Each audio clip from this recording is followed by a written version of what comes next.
পরিশেষে আপনাদেরকে একটা দাওয়াত দেয় সন্তান হিসাবে।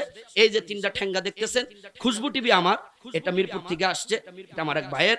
এই এই আজকের এই বয়ানটা, এই যে আপনাদের মুখ, এই বয়ানটা এক সপ্তাহের মধ্যে পেয়ে যাবেন। হ্যাঁ, কুয়াকাটা টিভি আর হলো খুশবু টিভি। হ্যাঁ, এগুলি আমাদের নিজস্ব ক্যামেরা, এটা আমার নিজস্ব ক্যামেরা, এটা আমার ওই যে বড় ভাইয়ের, ওনারা আসছে সে আমার সাথে ঢাকা থেকে। এদের জন্য দোয়া করবেন, আমি আপনাদের জন্য অন্তর থেকে দোয়া করি। আপনাদেরকে একটা দাওয়াত দেই, আগামী 31শে জানুয়ারি ফেব্রুয়ারির 1-2, বলেন 31শে জানুয়ারি ফেব্রুয়ারির 1-2 টুঙ্গি বিশ্ব ইজতেমা অনুষ্ঠিত হবে আমার মাদ্রাসা ইজতেমার পাশেই।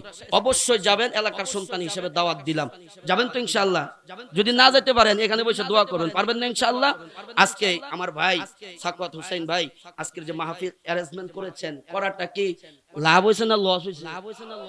যারা আসছেন তারা কি লসের ভাগীদার নাকি লাভের ভাগীদার? আর যারা আসে নাই, এটা হলো জান্নাতি বাগান।